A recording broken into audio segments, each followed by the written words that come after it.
start us off?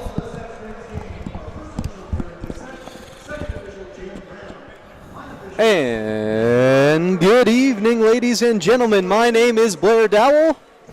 I'm Luke O'Grady. And it's playoff time, boys and girls. Playoffs! Welcome to the G. Forbes Elliott Athletics Center for the first round of the ACAA men's volleyball playoffs, where the UNB St. John Seawolves will take on the Université de Saint-Anne Dragons. We would like to acknowledge that the land on which we gather here is the unceded and unsurrendered traditional territory of the Wolastoqiyik, whose ancestors, along with the Mi'kmaq and Passamaquoddy nations, signed peace and friendship treaties with the British Crown. The St. John campus is located at Menaquest, which is now called St. John, and Menaquest today is home to many diverse First Nations, Inuit, and Métis people. Our live broadcast is brought to you by ACAA TV, powered by Sports Canada Television. Be sure to subscribe to our Seawolves YouTube channel for all the action this season. And before I introduce the teams, folks, the Seawolves would like to thank their sponsors for the 2022-2023 season, the UNB Associated Alumni, One Team Sports Group, Chartwell's UNB St. John, and ACAA TV powered by Sports Canada Television. Thanks for joining us, folks. And I don't know if you can hear the energy in this gymnasium right now, but it's absolutely insane. No, it's good. I love it. I'm going to introduce the starting lineups for the Dragons. Sure. First, Luke, we've got 5, Jeremy Burke. Number 12, Louis-Philippe Leblanc. In the libero position, number 7, Vincent Doucette. Number 8, Joshua O'Quan. Number 9, Brady Spinney. Number 10, Alec Cotreau. And number 13, Olivia Rutherford.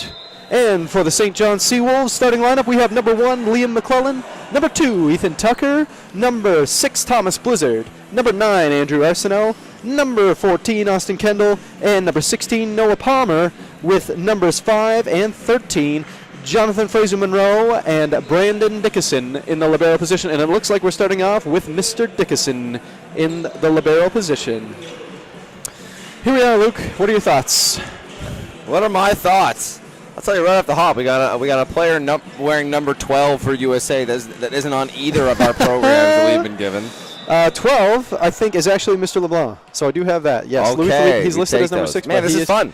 It's fun. This is the first, I think. I mean, last year might have been the same as well. Oh, my goodness. Big swing out of the left side to start us off is Brady Spinney. Spinney with the big swing. Okay, man, it's cool to see early and often that USA with a really exotic play there. That looks like that was their outside swinger. I'd imagine left side, if not maybe right side. Coming in out of the middle there and had 2 swingers pushed to the right. This is the first, at least in my, that I've seen, playoff series in the ACAA. Yes. For the longest time, these were one-game playoff outings. Tip there, blocked. But this one is the first of a 3-game series that UNBSJ and USA will be playing. Game 1 here, as USA takes another point. In the next 2 games this weekend on Saturday and Sunday in USA if it needs Game 3. And that's Alec Cotreau there on that swing, Luke. And I think we're going to be seeing his name a lot. This man is on the top of every scoreboard and statistic in the league right now, Cotreau. Yeah, there's a pretty big expectation that he'll win Player of the Year this year in the ACAA. I think USA won the league so far in the regular season, had the best record heading into the playoffs, and then their best player so far this season has been number 10, Cotreau. 12-3, that is a phenomenal record that St. Anne finished at. Very, very impressive. It's so impressive considering, especially when we played, even not too long ago, 3 or 4 years. They were perennially one of the lowest placing teams in the league. You know, for 3 or 4 years straight, they were only winning 2 or 3 games, but it just goes to show you how good recruiting and coaching, how quickly you can turn around a program. Exactly. Now they are you can see they're the best team in the league this year and have a real shot of winning the championship. Absolutely, and that would be huge for the boys to bring a banner to St. Anne. But St. John, and the benefit of this is that even with a league standing at the bottom, there's still plenty of opportunity for them to make some moves here, especially in the best-of-3 series. Absolutely, and like I said, I think this is one of the more talented UNBSJ teams that they've had in years. I think that, on a good game, they can compete with any team in this league. Lots of talent in this league. But for UNBSJ, it's all been about the lineup. They tried a bunch of different lineups this year. I'd say that they've probably tried 7 or 8 different starting lineups throughout the year, rotating middles, powers, right side, setters, liberos. Because of injuries, they're forced to try a lineup today with Austin Kendall at middle that they haven't tried a whole lot, but they've had some success. The last weekend when these two teams played, UNBSJ took USA to a Game 5, so they can hang with them. And that's a big banger out of the middle for LeBlanc. for the blue and white. And a big spin serve coming in. St. John will grasp it. It's going to go off into the rafters with a bit of a poor reception as St. Anne records their first service ace of the game. Really nice serve there by Cotreau. Cotreau, not a knee pad wearer. No, I like that for him. No, I like that for him. It means you have proper diving technique. St. Anne up 5-2. Cotreau with his second. He drills that one in. Dickinson handles it well. There's a push tip, and there is going to be a second touch, and it looks like it's going to have to free ball over. Picked up by the libero, and O'Quan will push it to the middle. Just a flare tip, but it hits the right spot on the court. Yeah, and that's one where, you don't need to have the big bang to make it work. All you have to do is find a spot in the court where there aren't any defenders for the ball, and that's what who was that? Number 5. Yeah, that's Burke. That's Burke. Burke has come a long way. He's really grown as a player. He's a fourth-year player in the system. I think I was still in the league in his first year, and he's really come on as a strong player for USA. Absolutely. 61 viewers right now, folks. We appreciate you tuning in. If you need to or want to, give us a like, give us a subscribe, give us a comment. Let us know what you think, where you're cheering from, and what's going on. We got the comments in front of us here, too. So if there's anything you want any clarification on, or if there's anything that we haven't been clear on, shoot us a line and we can try and help. Dickinson does a good job of setting Palmer out of the right side there for St. John, and he hits that off the block and out of bounds. Dickinson has had a hard time staying healthy all year. He's been battling one ailment after the next, but he missed a couple games down the stretch, but he's healthy today, and UNBSJ is lucky to have him in there. Back at the service line, that's McClellan for St. John. That's his second in a row. Nice high roll shot made by the Dragons. McClellan's going to step in and set left. Another high roll shot is returned, and this one's going to be set up. O'Connor's going to dump it, and there's nobody home. Yeah, it's a nice tip there by O'Quan. It's a strategy the setters always have to be able to use, but you want to be able to use correctly and sparingly and in the right situations. And that one was a good kind of in-tempo tip there. The Dragons send a float over, and McClellan's going to get there to set the far left. That one's going to be outside and just outside of the red line as well for a hitting error for Palmer. And that's going to lead to a timeout being called by St. John. Coach Karatsios calling that first timeout a little bit early here, 4-8. What are your thoughts on that, Luke? A little bit of an energy shift. He's starting to see that the Dragons might be pulling away here. Slightly early. I would imagine that you have the week preparing for who your opponent is, and you have all these ideas about what they're going to do and what looks you'll see when you're out there. And if early and often you start to see a look that maybe you weren't prepared for, it can be a good job by the head coach just to call a timeout and make sure that all the players are on the same page and that everybody's seeing what you see. So I would imagine that this is just an early adjustment so that he can get ahead of something and the set doesn't get away from him. It's a 4-point difference now, but a 4-point difference within the first 12 points isn't nearly as big a difference within the last 12 points. So I don't mind a timeout right here just to make sure that everybody's on the same page. And that's a really good point too, Luke, because we're actually seeing St. John coming out of that timeout first. I think it was just kind of a real quick debrief that Karatsios just kind of wanted to finish up on. And then you actually saw assistant coach Carson Dorcas just taking a little bit of extra time with Austin Kendall there. Kendall's going to be a big figure here in this couple of sets, just because he does actually lead the league in most blocks per set. And I think they're really going to want to utilize him if they can get the proper serve reception. O'Connor's going to set to the deep right side, and that's going to be Cutro. A one-hand bring up, and it just, that's disappointing. Yeah. Man, what a heavy swing for Cutro, man. McClellan did a decent job of trying to get that second touch, but just with the impact and the force, he couldn't really get it in the right direction. No, even just the touch itself was impressive enough. I don't think there was ever a chance that anyone would get it. That's out. For St. Anne, that's out of bounds. A bit of a unforced error there for them. That's LeBlanc. And it will come down truly to a game of errors in some ways. I mean, if the Seawolves can minimize their errors, that will probably be their biggest opportunity to get a shot here at taking a set off of the Dragons. And a nice deep, there's a bit of a struggle here with the backcourt off those swings for defense, I'm noticing, Luke. That's probably the third point that they've been able to flare kind of towards the red line and capitalize on. Yeah, there's some things that the way you set up defensively, you're almost daring the other team to beat you as. And to some extent, if you're UNBSJ, if you're kind of saying to USA, hey, if you can have all of your hits land in that last back meter of the court every time, we'll let you win that way. So credit to St. Anne for performing like that so far. On the left side, big block, but it goes the wrong way for Dickinson. Gotta love what USA is doing so far. Really running a nice spread out offense.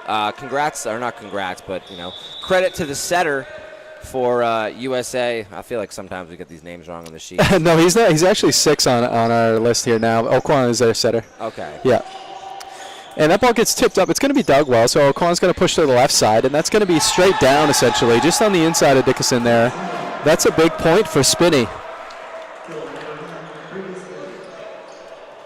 And you're right when you're stating that, Luke, because Oquan just has a lot of options. He's got Spinney, he's got Cutro, and even through the middle, he's having a lot of opportunities to spread their offense, making it quite difficult for UNBSJ to interpret.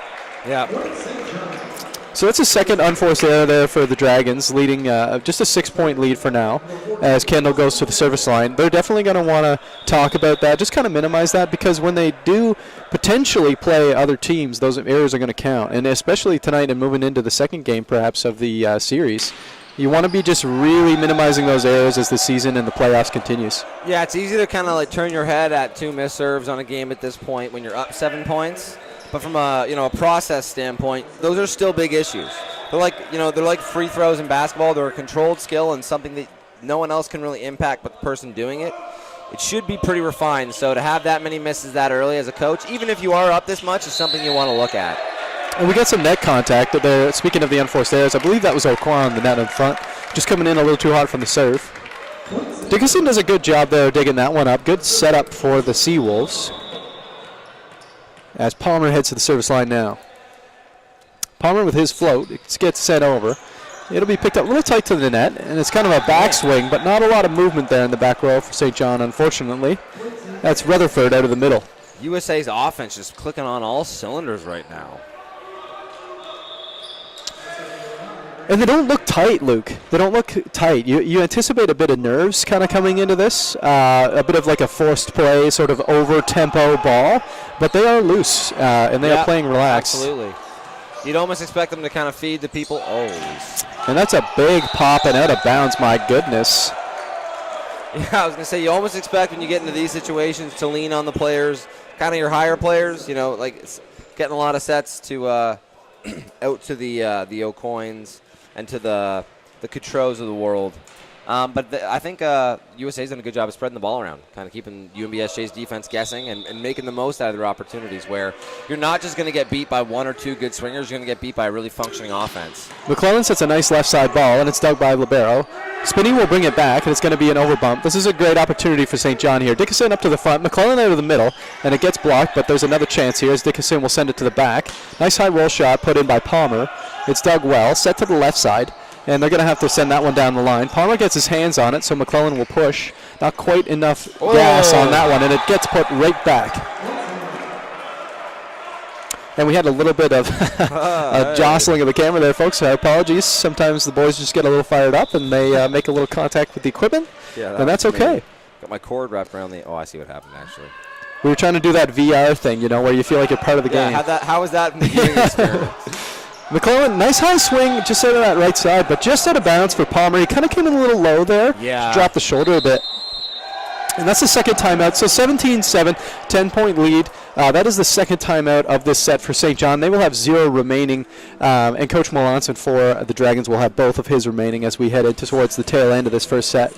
Yeah, I mean, everything's kind of come up USA so far. I think their game plan's worked out really well. Like I said, they haven't really had to lean on their stars too much. They've been able to win by just doing, running a really, really nice offense, keeping the other blockers guessing, trying to win matchups as opposed to just relying on your top end talent. And on top of that too, I think that most of those ticky-tacky, could go either way plays so far have gone USA's way, and because of that, it's been a fairly dominant performance to start. Hey, you know what, Luke? I'm not seeing a crazy amount of errors for the Seawolves here. There's not a lot of out-of-bounds serves. We had a few unforced hitting errors where it's gone out of bounds, kind of on a bit of an offset. But I think they're doing a decent job of minimizing their errors. St. Anne is just doing a great job of their execution at this time. Yeah, it's also how you frame errors. To some extent, you can't really feel terrible about a guy that gets blocked. That's your third contact. You're hoping to get that over, hoping to put some pressure on the defense. If it gets blocked, that's the nature of the game. But those are the kind of points that USA's been winning. They've been winning their hits when they have the chance, and they've been stifling UNBSJ at the net. Spinney does a great float, and it's just pushed right over the tape. St. Anne unable to recover that one, and that is another just massive swing. Cutro needs to be just a sniff careful. He is going OT on that swing, and it is coming down on the block. If he can get a bit, one more inch of arc behind that. I That ball agree. is coming right onto the attack line rather than onto the hands of the defenders. He seems to be baking the cookies a little too much. And that's fine. I mean, it's working for him, but I think with other teams perhaps in the league that will be a bit of a challenge. And that's a great block and a good recovery there. It's a bit of an overbump, so it'll be tight at the net. St. John will pick it up, and it's going to be pushed over by McClellan to the deep corner. Spinney will bring it to the front. O'Connor's going to set the middle, and that one is out of bounds.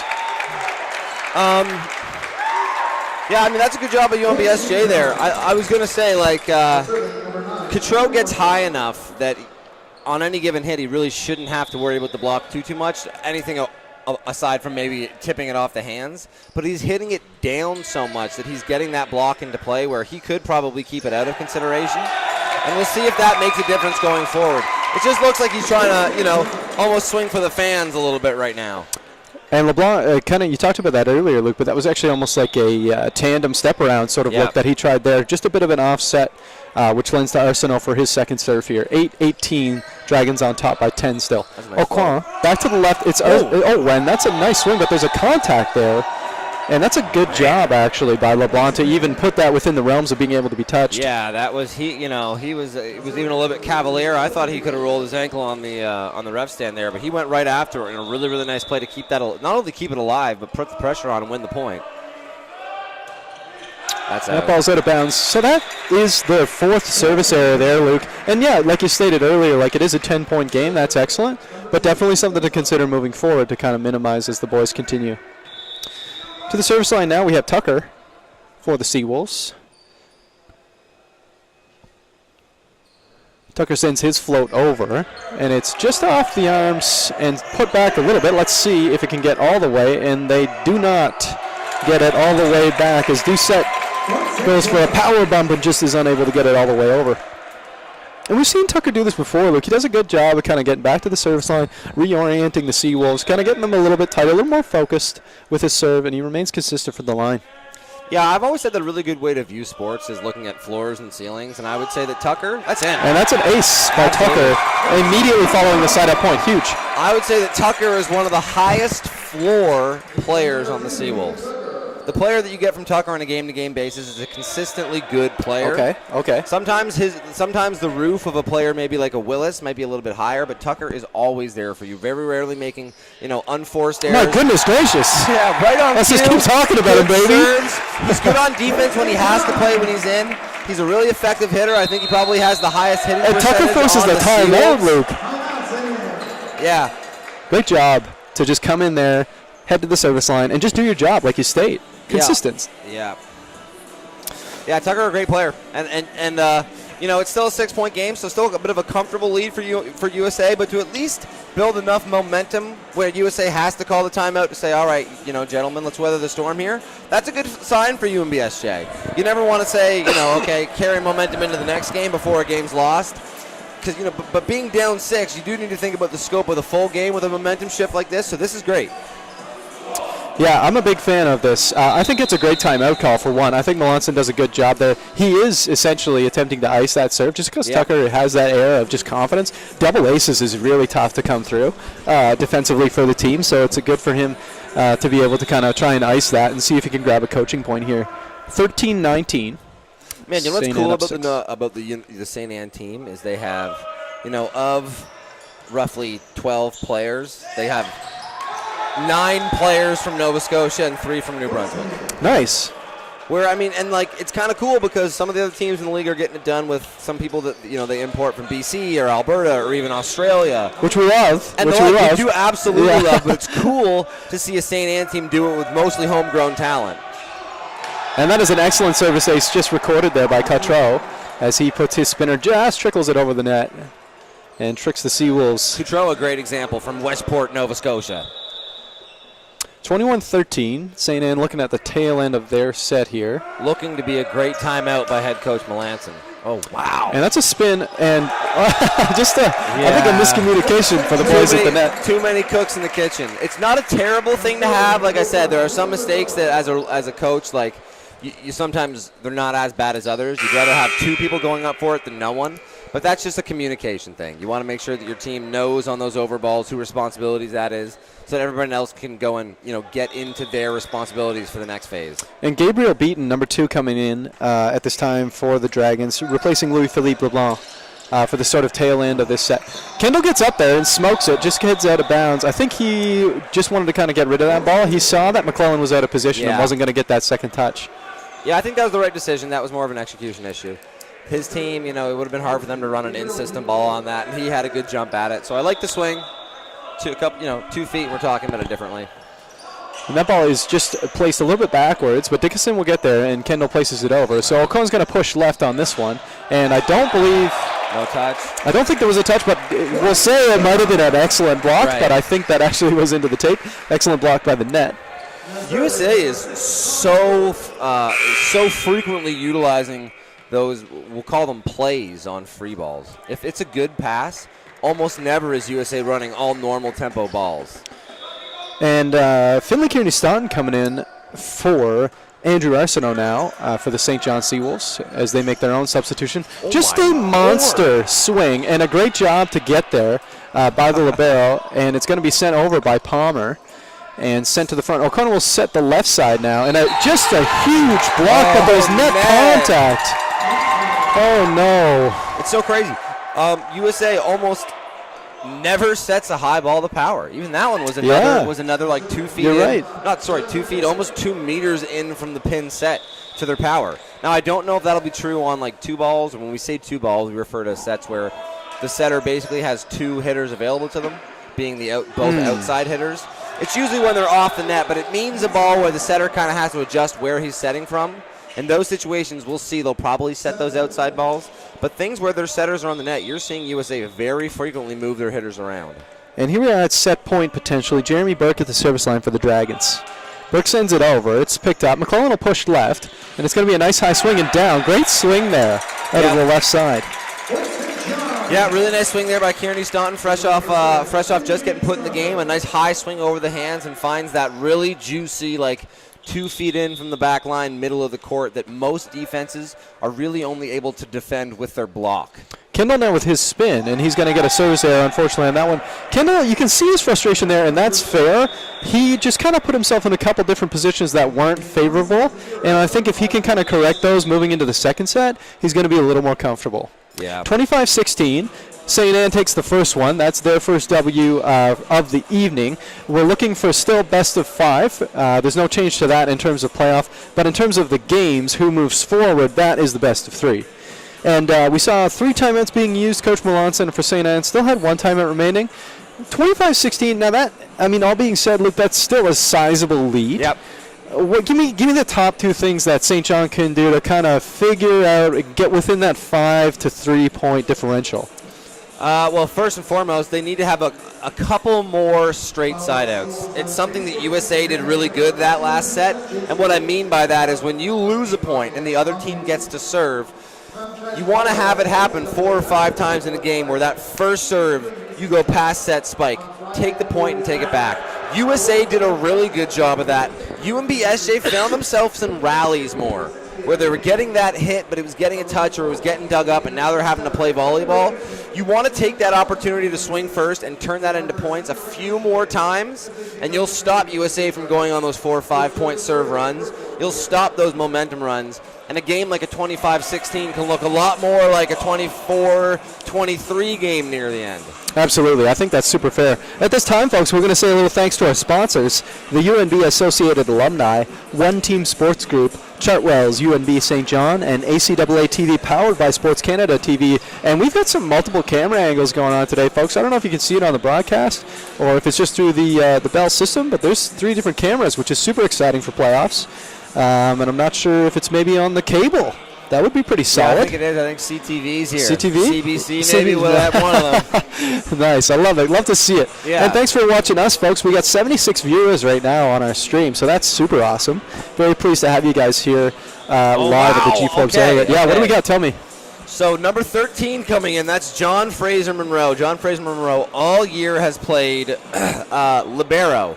Due to some injuries and, playing well in practice, the last time they played Stu, Fraser Monroe went in, and he led the team in kills. Wow. He's already a good defender and a good serve receiver, but over the last month and a half, he's really proved to the team that he can be an effective hitter. He's not. He does a really, really good job of making bad sets work, and he can tee away when it's a really, really good set. So head coach Corazio is going to go with a different look at power. He's going to be supplementing Arsenault. Arsenault is going to come out. Actually, they did the double power switch. So that's Arsenault and Blizzard are going to get subbed in for Finley Kearney-Stoughton, who's for all year has been the starting power. And now John Fraser Monroe coming into the other power spot. We got 3 named people in there. This is going to be a lot of stuttering, really folks. Nice flow. And JFM with his own dig after the flow. Got to see that one. Love it. And there is no touch being called off of that contact, although that's a tough one. That is on the ref, so it is what it is. Yeah, head ref has the best perspective. I mean, he's right there. You can't deny it. 100%. Yeah, absolutely. I'm not seeing any substitutions here on the St. Anne side, Luke. Correct me if I'm wrong. Don't fix it. Ain't that the truth? And back to the service line now. Spinney is Mr. Spinney. He's had a nice game so far. Great game so far. The Spinney float serve. McClellan's going to push to the middle. Tucker's going to push it back to Spinney, and it's going to be just sent to the other side. Tip, but it's brought up. Dickinson's there. And just not quite the move that you want to be doing. Arsenault, I think he maybe thought that was the second touch. I'm not sure. I think he was just, that's a tough position to get a clean touch. I think he was valuing the cleanliness of that touch over what had to be done to get it over. It looked pretty. It did look pretty. It just didn't get over the net. Spinney sends another one down, and this one's a technical ace. Very difficult with that seam, when someone's coming all the way across and you feel like you're just getting dragged into the other player, it makes for awkward spacing. Not to mention with a float serve, you're really only hitting the ball 12, 18 inches off the ground because it's just a little hop. For Spinney to get such good trajectory coming downward is really impressive. Bit of an overbump here, so St. Anne will have the opportunity. It's sent back to the inside. That is a tight ball. Great touch. Nice. Second touch. McClellan's going to have to push that one over, and he goes shallow. Genius. IQ 1000 move. Everybody on USA thought they were getting set on that one. Everyone was like, I'm going to get mine. I'm backing up for this one. I don't know if I would have had the court awareness in my prime to realize that was a move to do, and that was well done by McClellan. Nice serve by Tucker. Ball gets dug well, so McClellan's going to set that left side. That's a big block, but it's out of bounds for St. John.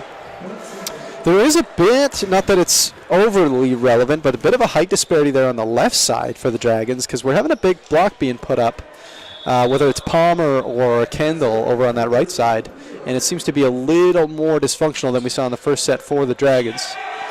And this time Dickinson will set left. Nice push tip, and that's just out of bounds as Kearney-Stoughton just hits that one a little bit too little of spin. Live by the sword, die by the sword. I really, really like players getting that swing on it because at this level of volleyball, if you overbump that, especially with how much success USA has had running their offense, if you overbump that, you're as good as dead in the water.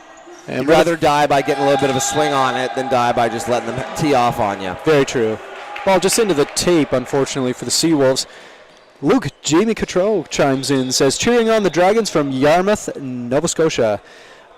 Great, Jamie. Thank you so much for commentating that. I'm assuming you're a family member of Cotreau, the number 10. Yeah, he's having a lovely game so far. Great game so far. Thanks for tuning in. Dude, thank you for the comment as well. Aquan has and he's got such nice hands. Silky hands. And they're there again. And that one's out of bounds. This is odd because this set is really being defined by the errors. Yeah, a lot of hitting errors here. And that's another one where, they take their middle there and push them out to the right side and try and get a matchup, and it worked, but the execution was missed. And that's what we were talking about is last game, USA did a really good job of when they got to run their offense, they were scoring. This game, they're having those little bit more errors, and they're not able to go on the runs like they used to. And that's a big block. Palmer's there. Not a big swing. It's not one of those Hollywood highlights, but just to be there positionally and to be able to put that down is really key. It's also really encouraging because he's a right side, so he's snap realizing that and helping out in the middle. Smart move. McClellan with his second in a row. That one is going to be out of bounds. So we've had actually both sides make 2 to 3 service errors and 2 to 3 hitting errors. Really good job there by Spinney. He's had a good eye for it all day. Something I think almost all coaches tell you is, you don't want to wish the ball out of bounds. And what you just saw from Spinney is good. He met it where he'd probably pass it, and then at the last second realized, this is a little bit too deep. I'm going to step off. And JFM gets that one down, and wow. That's a big boy muscle move by Kearney Staunton out to the right side. That was one of the nicer reps UNBSJ's run all day. Honestly, it's one of those sets where the rhythm was just bang on. It was. It was a tempo ball, clean. And it was one of those where it was what we talked about. Those are the sets where you have a good pass. You need to try and win clean. And speaking of clean, that was a great recovery there for St. John as it just barely got pushed through. Very strong swing out of that left side. And here's another one. Wow. Dude. And that is LeBlanc just hammering that left side. That's hard to do, to get up and get blocked like that and then to come back and just do it again. Oquan, man, I can't it's such a lovely position when it's played well, and Oquan's hands are so soft. I honestly bet you he's probably one of those players that got a lot of flack from certain refs in high school because he lets it sit in his hands for so long. But when you walk that line, it really is so pretty. Great dug, and it's brought back up. Dickinson will be there, so McClellan's going to push the right side, and Palmer, big dig made by LeBlanc, and to the right side now. It's going to have to be a free ball for St. John. Let's see what they do. McClellan's there, so he's going to push right. It's Palmer again, and they're still going with it. Wow. Really, really good job by Noah Palmer. Way better job offensively this set to start than we saw from UNBSJ last set. You've noticed we've had a couple of free balls in the front, and we're very rarely seeing that set to Kendall. Kendall, number 14, is playing middle today, as he has the last 3 or 4 games. But he was kind of forced into that role because of some injuries and some depth chart issues. Now, he's really excelled in that position as a middle. I mean, as a blocker, which is the first and foremost the most important thing about a middle. He's been one of the best blockers in the league the last 4 or 5 games. But as a hitter, it's a really, really hard timing to work out, and it's something that comes with time. They haven't had that much success so far, so you're seeing that they're relying on those middle runs less when Kendall's in the game, and it's something that if USTA was smart, they would try and target.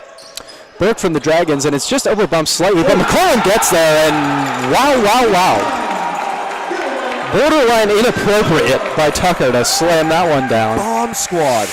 That's one of those really, really fun situations out of middle where the blocker on the defense goes up with the setter because they think they have a play on the ball coming over.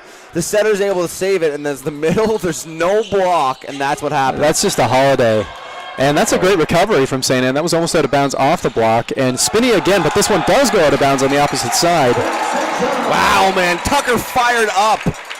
But this is playoff volleyball, Luke. Like, this is what we want to see for the entire series, 100%. Right? You can say, cool, the St. John's 1-14. Cool, St. Anne is 12-3. But both teams can play volleyball. We just love to see it. Yeah. Palmer with a hitting error.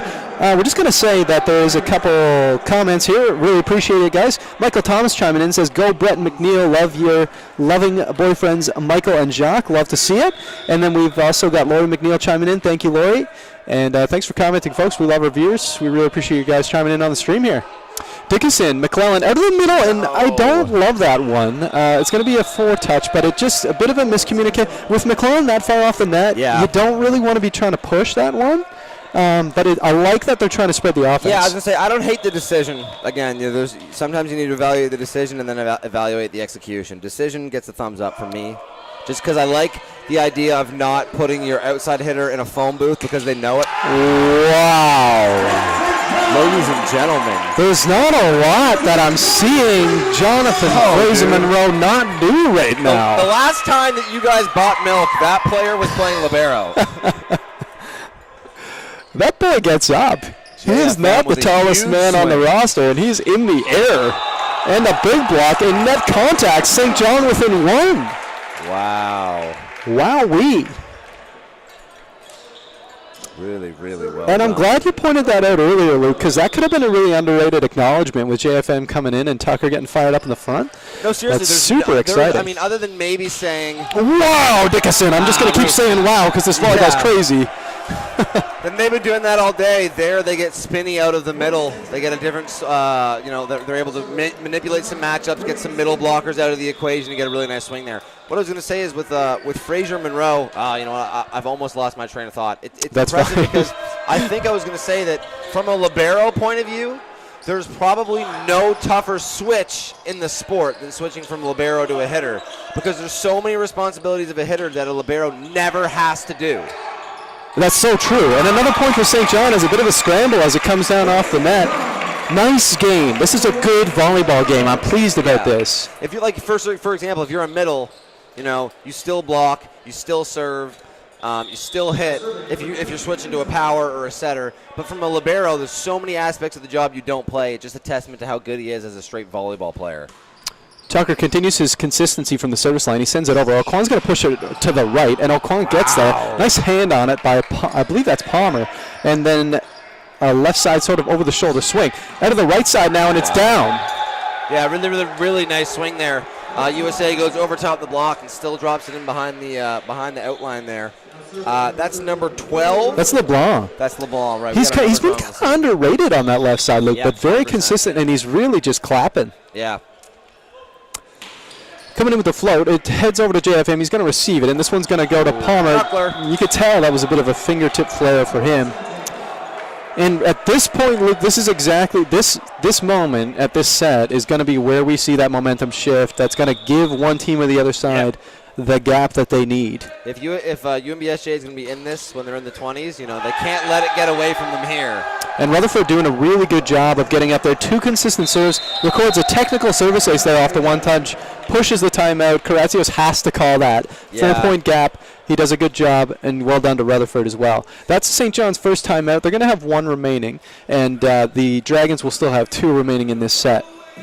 Yeah, I mean, Karatsio, I love this timeout. Again, there's always that value of a timeout call that's going to ice the server on the other side and maybe hopefully steal you a coaching point. But by the same merit, if you look at it in the context of the series, not just the game, if UNBSJ loses this game, this game, they're going to be down 2-0 in a series where if they're going to win the next 2 games, they're going to be in St. Anne. And for those that have never been in that gym probably seats maybe half of the capacity that you have in this UNBSJ gym and is maybe half the total size. It's a really small venue. But it's a vibe, though. It's a vibe, though. It's an awesome gym. And you feel the presence of the crowd. It can be a hard environment to win in. Very much so. I think that's a really good salient point, Luke. Push tip made by Palmer. It's going to be dug up by Spinney. Sent to the left side. LeBlanc is there. JFM's going to get a touch, and they're going to be brought back.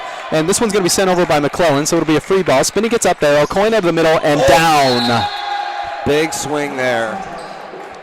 Good volleyball routine there, though, to spread the offense and get everybody kind of swinging at the ball for the Dragons. Good job of spreading and a decent job at the defense. They didn't slow down even though the ball was way outside. Yeah. Rutherford with yet another one. Dickinson's going to pick this one up, and McClellan will put it back, so JFM has to push tip it over.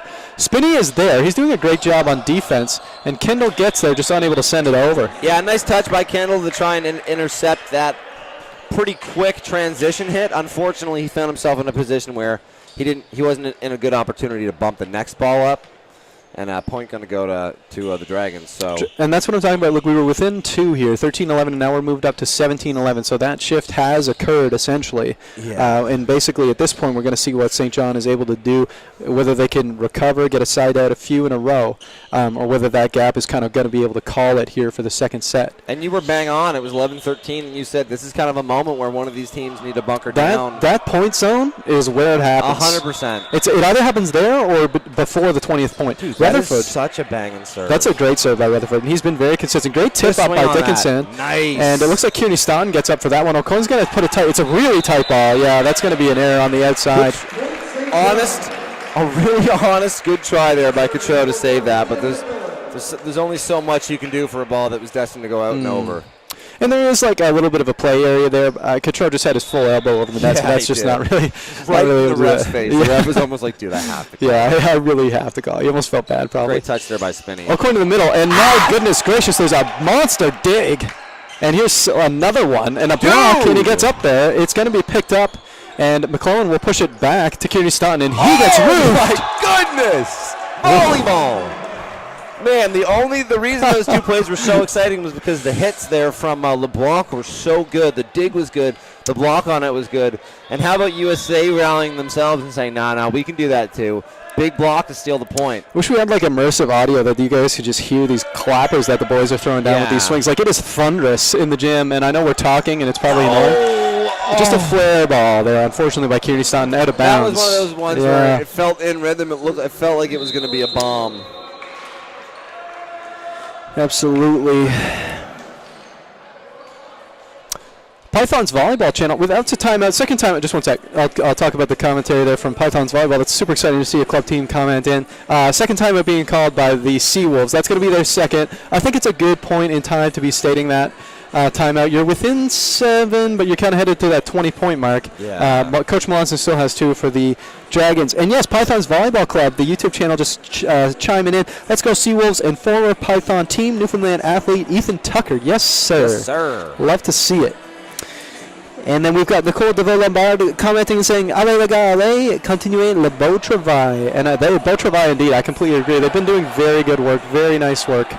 And it's what you want to see. I do want to see a little bit less errors from the Dragons if I had to make a critique, just because depending on how the series goes, they're going to have to really capitalize that moving forward. It's not a massive problem, but it's something to work on for sure. And let's see if St. John can get a side out here and kind of continue to close the gap. Wow, big spin serve coming in. Fantastic. Well received, and McClellan's going to get that run the middle and banger! Austin Kendall! That's a great play by Kendall. We talked about it earlier. You know, that's a player that hasn't had a whole lot of reps from the middle position. And, you know, me and you have talked about this before. Sometimes middles, it feels like, get this rep of being kind of like big, boundarous, dumb kind of players.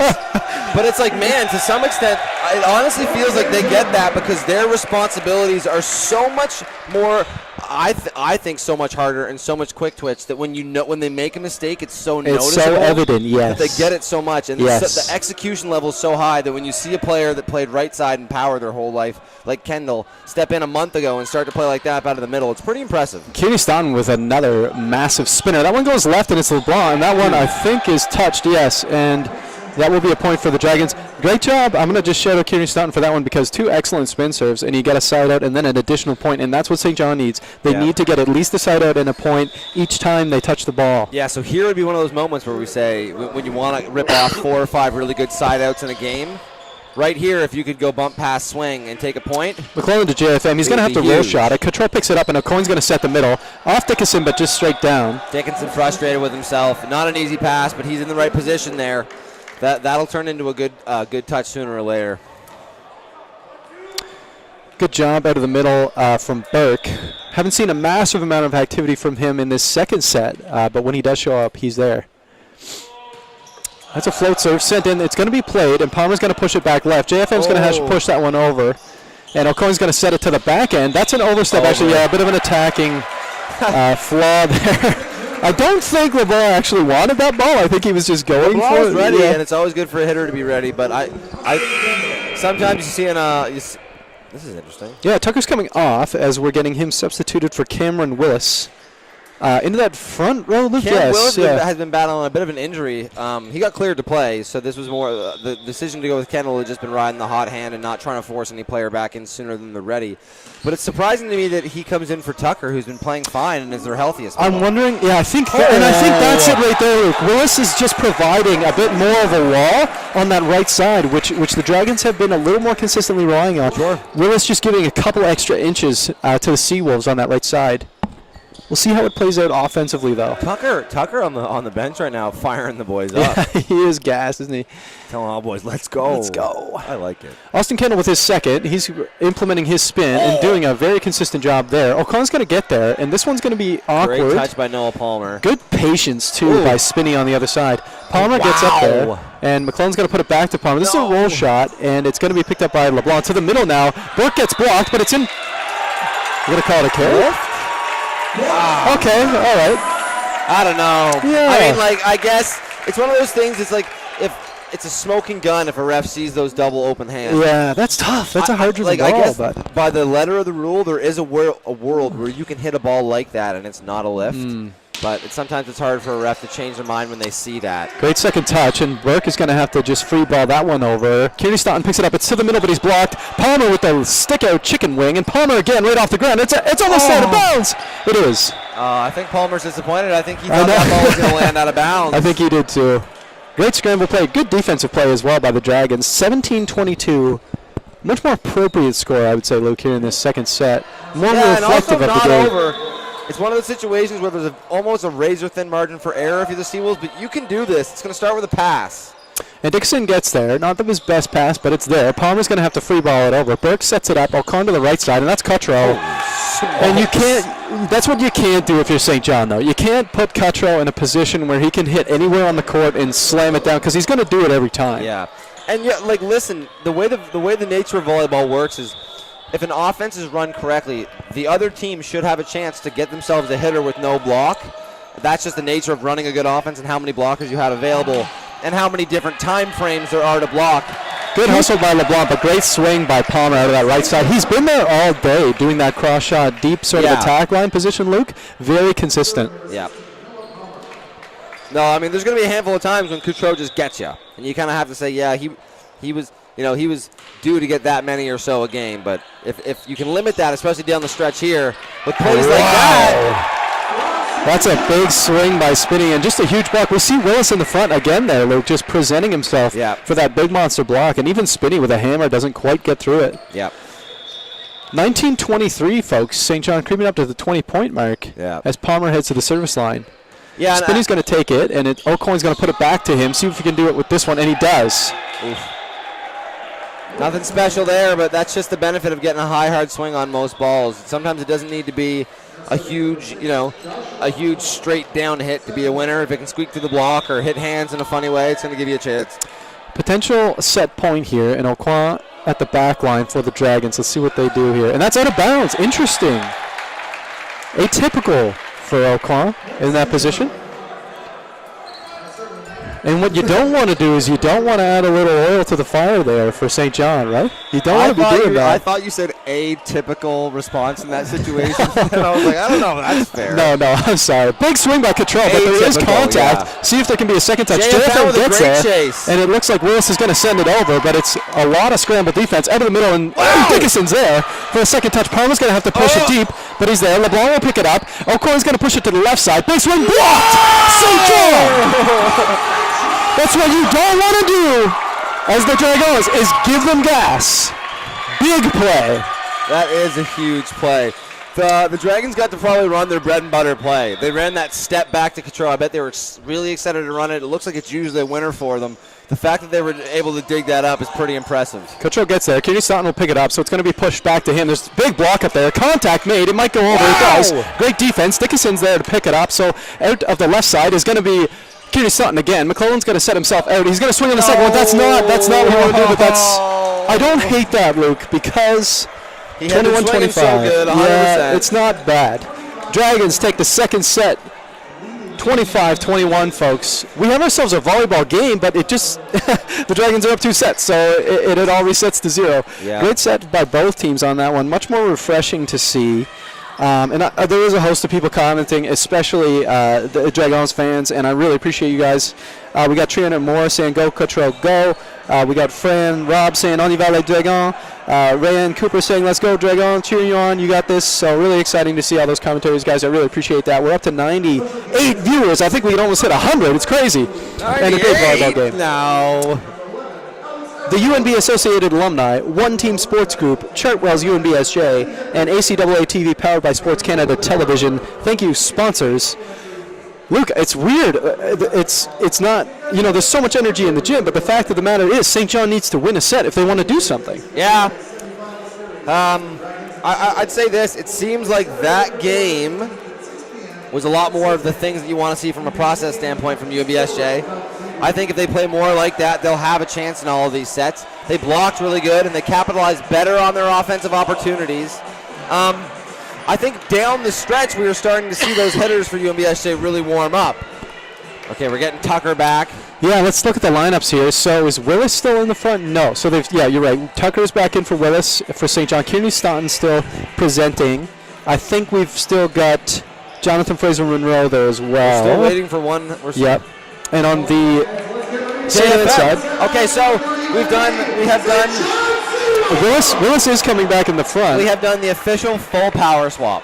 We started with Blizzard and Arsenault. Blizzard and Arsenault, and then started the second set with Arsenault and JFM. Switched for Finley in that game, and now we fully have Kenny Staunton and Fraser-Monroe. And Willis is in the front row at this moment, but you see that Tucker still has his warm-up off, so he may be the second middle rotating through.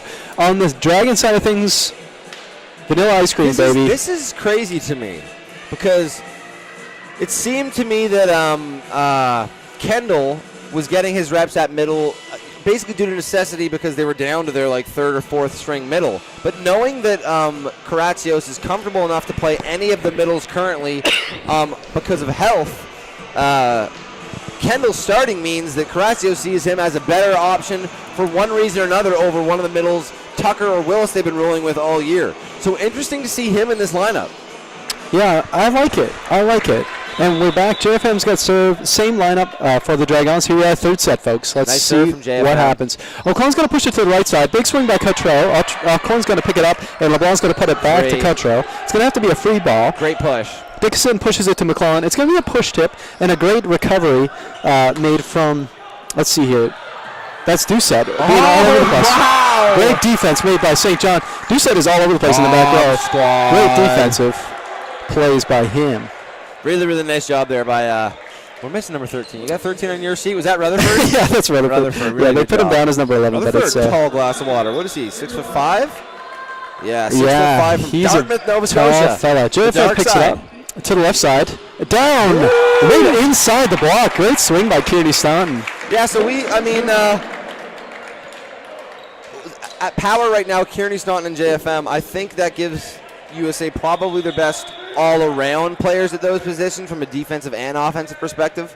I think that, you could maybe argue that Blizzard or Arsenault are a little bit more versed swinging than Fraser Monroe, but Fraser Monroe proved the last couple weeks that he's a good enough option there that his benefit in the back row is enough for him to be in this starting lineup. Cutro doing a nice high swing on that right side. Kind of just pushes through Kendall and Kearney Staunton on that side.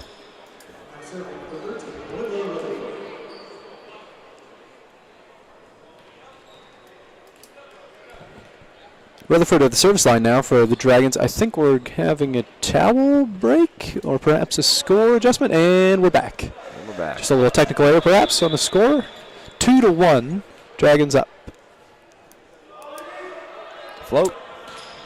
And that's a float sent off. Dickinson's going to pick it up, and McClellan will push left. It's off the block. There will be contact made. Nice touch there. Good pickup and sent to the right side. Cottrell again, and Cottrell just, if he's left to do that consistently, that will not be a competitive volleyball game. And I think what St. John needs to do is almost start to cheat. Yep. Push Kendall that way regardless. I mean, St. Anne has a variety of weapons. They can use anybody in that front row or back row. But it's like force them to beat you somewhere else. You got to try at least get them to spread a bit more. Prove that someone else on this team can beat us. Dickinson back to the right side. Palmer's going to send it inside, and a great dig made in the back row to the left side, and that one's out of the middle.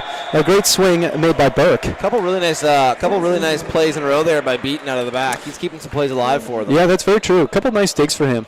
Beaton's developed into a really nice player. I think he's a fifth-year player for them now. Yeah, definitely a vet. Yeah. And speaking of digs, St. Anne leads the league in digs. They have 646 before this game started, and that's a lot. That's a huge swing by Kearney Staunton right off of Rutherford's right hand. He's fired up about it. And that's what St. John needs at this point. You don't want to be looking at a 5-1 start to the set, right? Especially when you're down 2. You want to stay tight, stay compact, play your game. And that's McClellan at the service line sending his float over. Doucette's going to pick it up, and it's going to go back to the right side. Cottrell, and again we have Cottrell just sort of utilize what is not being taken away from him. That was a big one. And he's such a strong player. Like you can't. It's like I don't know who to relate it to. You can't give Crosby the puck. Like if Crosby gets the puck, he's going to score. There's no way around it. You know what I mean? And you just have to realize that is essentially fact and capitalize on that. Huge swing, great recovery. Doucette's going to send it back up, and this one's going to go out of bounds by LeBlanc. Just doesn't get quite over it. Yeah, I mean, from a coaching point of view, you can almost take some solace in saying, hey, it's from a Sidney Crosby like metaphor perspective. You know that Crosby is going to get his points. You know that Cottrell is going to have a couple of big hits a game. It's about understanding those are going to come, weathering the storm, and winning your other matchups where you can. Well, and really minimizing the potential for that to occur. I like the effort by Okwamba. I don't know if you guys could see that in detail, but that was definitely a two-touch there by Okwamba. All smiles there by Okwon. Yeah, I think he knew that one was a bit goofy. A little silly. That's fair. You're allowed to have a silly one. He's had a great couple 100%, sets. And honestly, one of the really big positives of his game has been his contact.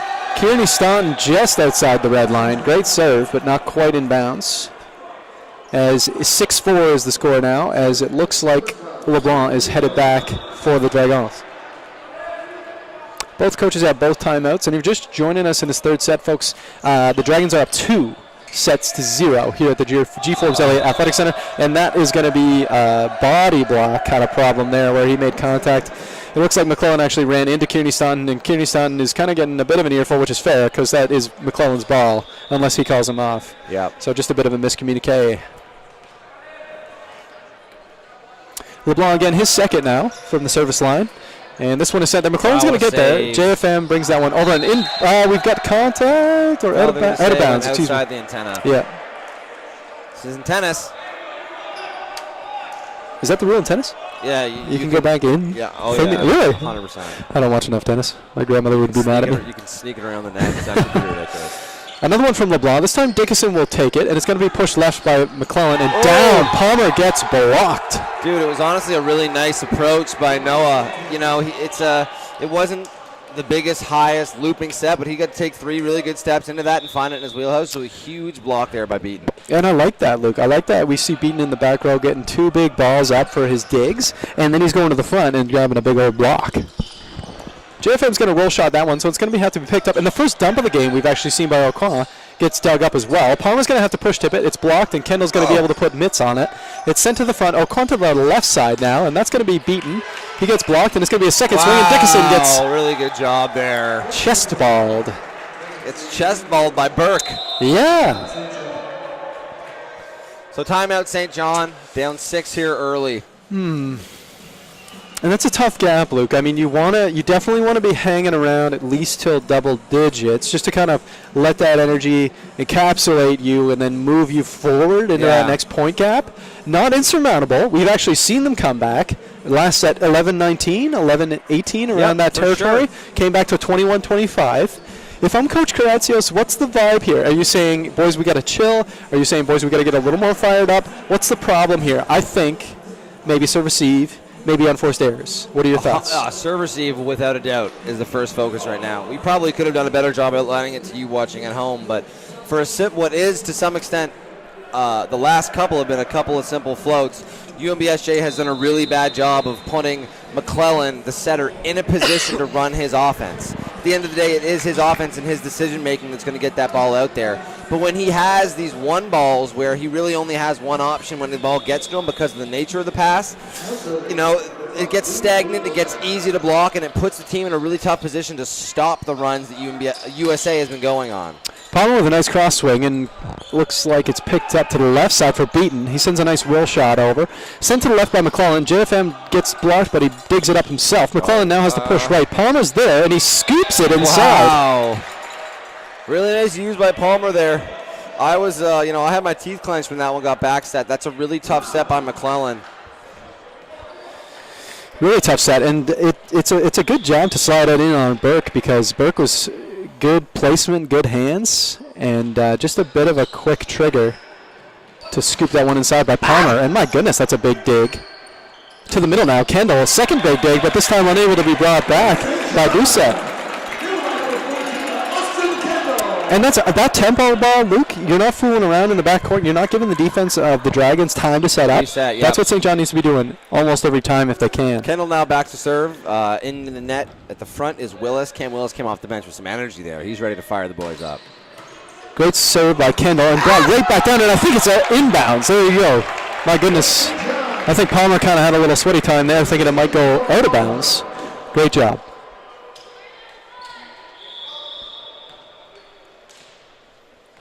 Kendall now back to serve. A lot of heat on that last one. Here's his second serve coming through. 11-6 now. He puts his spin up in the air and sends it out of bounds. Not quite what he wanted to do, of course. Wee doggy. That one's gone.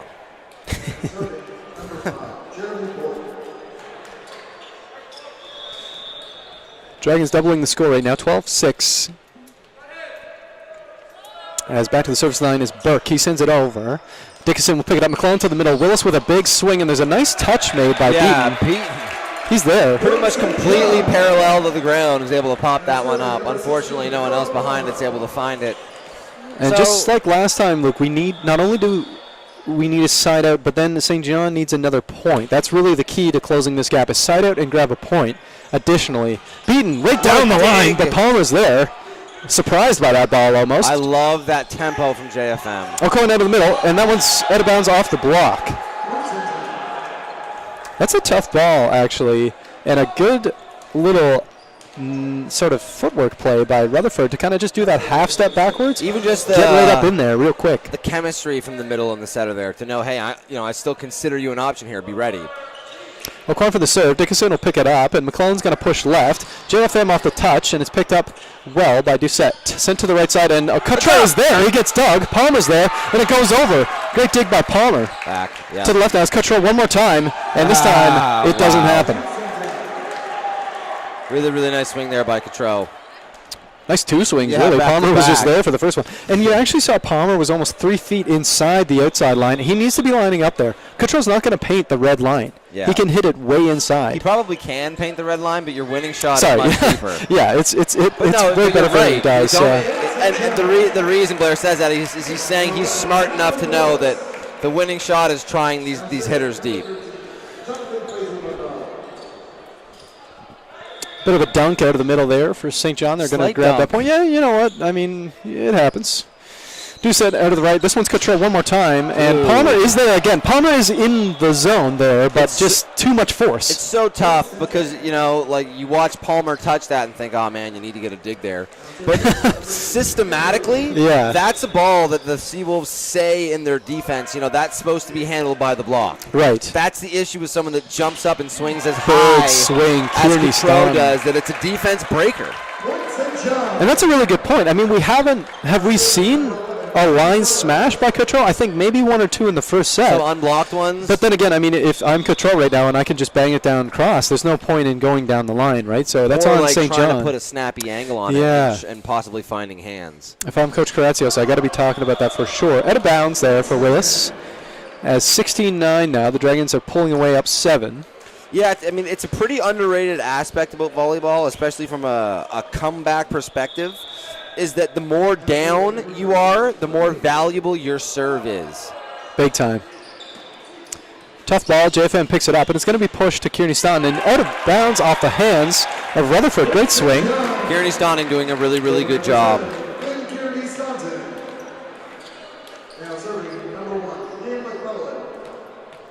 Liam McClellan now at the service line. His first from the line here.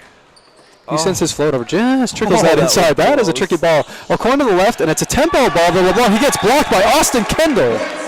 Yeah, and I tell you what, we talked about you run those offensive plays where you get hitters in different positions because it puts the defense of the other team in a stressful position. Unfortunately, you can kind of sometimes coach yourself into a tough position where, you had both your hitters on that last point hitting out of different positions, but they were 1.5 feet away. So even though maybe you had them confused, one blocker can still occupy both of their routes there, and you see it as Austin Kendall gets the block. I mean, that absolutely was 2 points ago, but but you're right. Sometimes you get going. You just get fired up. Speaking of fired up, Cottrell out of the back line. His spin is handled relatively as they have to send a free ball over.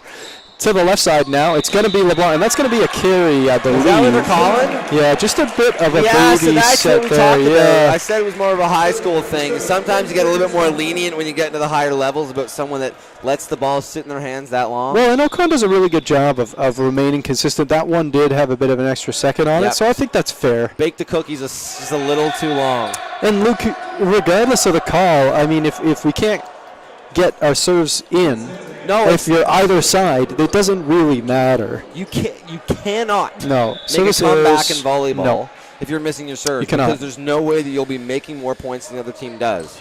It's math. And that was a good reception by Kearney Staunton. Sent to the left, it's JFM. He gets blocked and he picks himself up. So McClellan will get there. Palmer's going to have to handle it. It's a roll shot. So Doucette's going to pick it up and push to the right. It's Cottrell, and it's in the rafters. I need my binoculars for that one.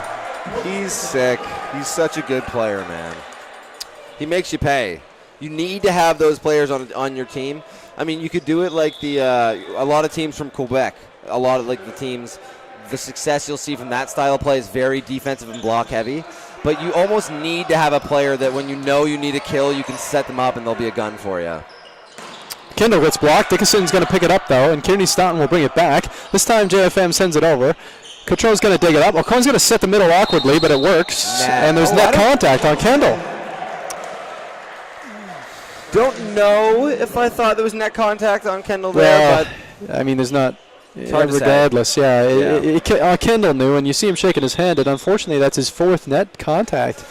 And it almost feels like, we were saying about Cotreau, it feels like that is one of the things that ails these Seawolves right now, is they don't have one go-to hitter. Like, who is their guy if it was 24-24 and they need a kill? Yeah. Like, for example, we're able to keep stats on points per set.